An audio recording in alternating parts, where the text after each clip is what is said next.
Hi everyone, Josie here, Life at 50 and Beyond. Thanks for joining me here on my channel. Today I have a Dollar Tree DIY for you, and I'm only using purely Dollar Tree materials. And I will be putting in the description box below all the items that I used. And this project didn't even cost me $3. And here is the photo of the finished project. This is in a farmhouse or shabby chic style. And this is my first wreath for this year. This is a spring wreath and it's a dream catcher. I just want to welcome those who are new to my channel, and please subscribe if you haven't subscribed yet, and don't forget to hit that notification bell icon so that you will not miss any of my new uploads. So let's get started. For my wreath form, I am going to be using a remnant of one of my projects, and I'm going to be inserting in the upper right hand corner an iCard where I made a dress form back in December, and I have leftover materials from there on that video, and this is one of those. This is actually the opening or the mouth of one of the waste baskets that I used. And I did mention on that video that I keep things and don't throw things away because I may have a project that I can use it for. So since there are still some remnants coming from the wire where I cut off, and I am going to be removing them, I'm going to be using a pair of scissors. You can use wire cutter. I'm also going to be using this bullnose or flathead plier so that I will be able to flatten it out. So I'm going to be doing that so that I will not have anything pointy or sharp. And just a precaution for all of you, please wear gloves when you're doing this. You will see me not wearing one right now. I'm so used to doing this, and I know that it's sharp, but I'm just careful. I'm not touching the pointed or the sharp edges. I am just avoiding those. So I just want to give you that precaution. So you could see here I did a little bit of snipping with my sharp scissors, which I got also from Dollar Tree, and then I'm proceeding to bend it to the edge so that I will flatten using my bullnose plier. And I'm going to do this all around anywhere there's a pointed item.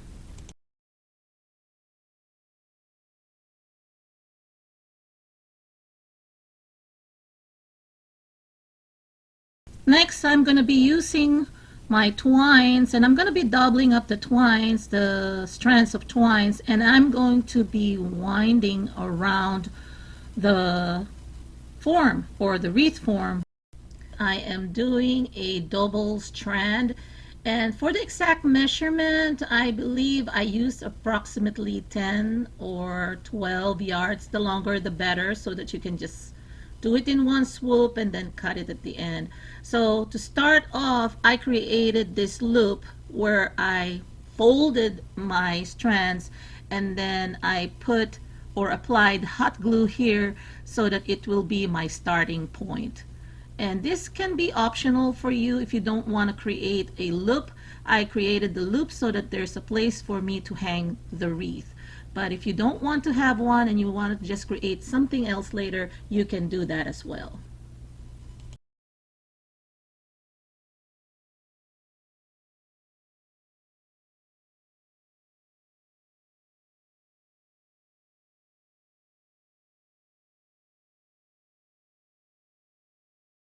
Few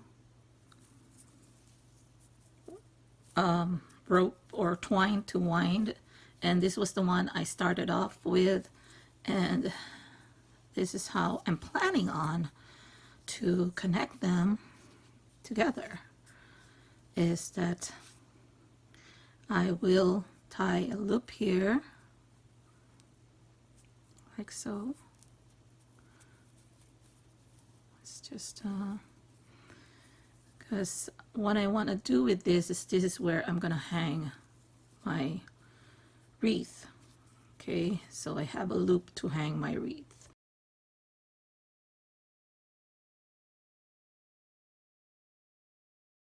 Here it is, all wrapped up with twine, and I have the hanging loop on the top center, and I am ready now for my ribbons.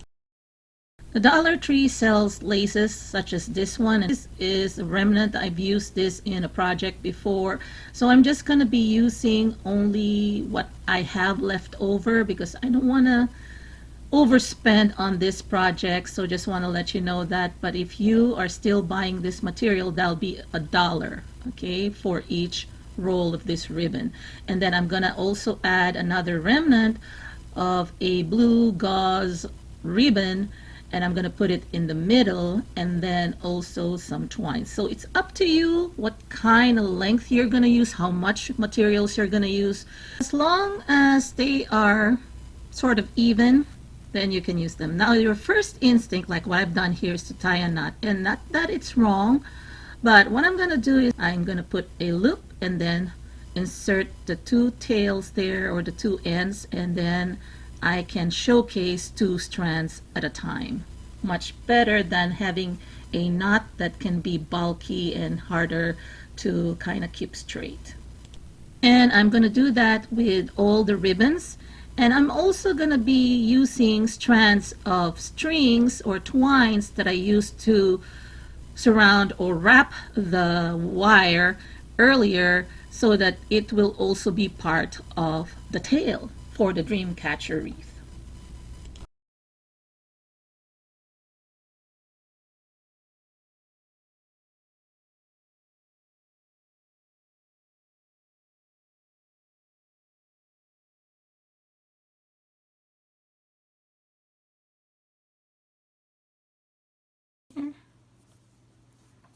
You could see. Let me show it to you with a lighter background. Okay, so I'm adding more here. So this is how I looped everything, you know. All the ribbons and twines are the same, looped the same way. See, I put a loop and then I put it down like that. And then just making sure that they're all sticking together. And then this is my last piece. And then that's it. See here?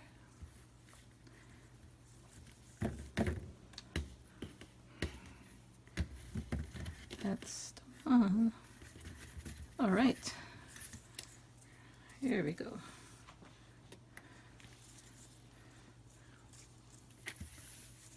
The twine I'm keeping long. Using another backdrop so that you can see the contrast with this white lace doily or lace mat that I got at Dollar Tree. They come two in a pack for $1. So as you can see here, I am applying hot glue on my wreath form, and then I am going to be attaching it, or the doily or the lace mat, onto it. Now traditional dream catchers use threads to decorate the center. You know, there's some designs that they wound or they create. Now, since I don't know how to do that, I cheated a little bit and I'm using this doily or lace mat. So I just want to make sure that I put it even, and the center flower design there is at the center before I can really hot glue everything in the perimeter there. So as you can see, I am going to be applying the glue not on the fabric itself or the lace, but I'm doing it onto the wreath. That's why I flipped it over and then apply more glue.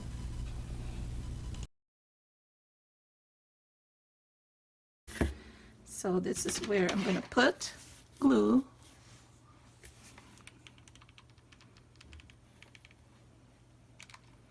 I'm going to lock in the knots here with this so it doesn't unravel. Make sure that you have enough glue there as well,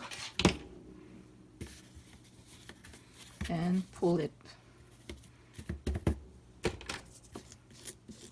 There we go.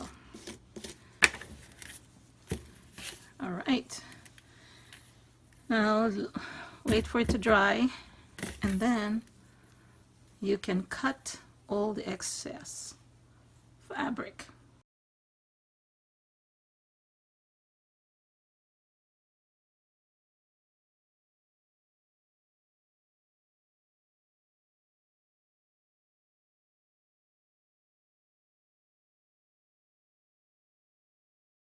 It's time to add the flowers, and I chose this blush or peach colored peonies that they sell at the Dollar Tree for $1 a bush. So there are 6 flower heads here. I am going to be putting one big one along with 2 small ones, one on each side at the bottom part. I'm going to be attaching this with hot glue on top of the portions where I knotted the ribbons so that I will have a better finish.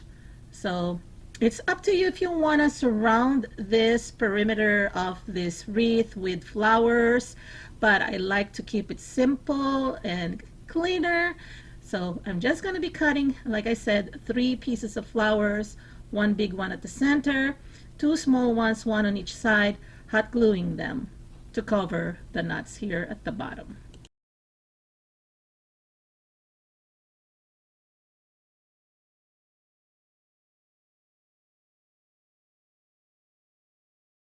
Here is the finished project.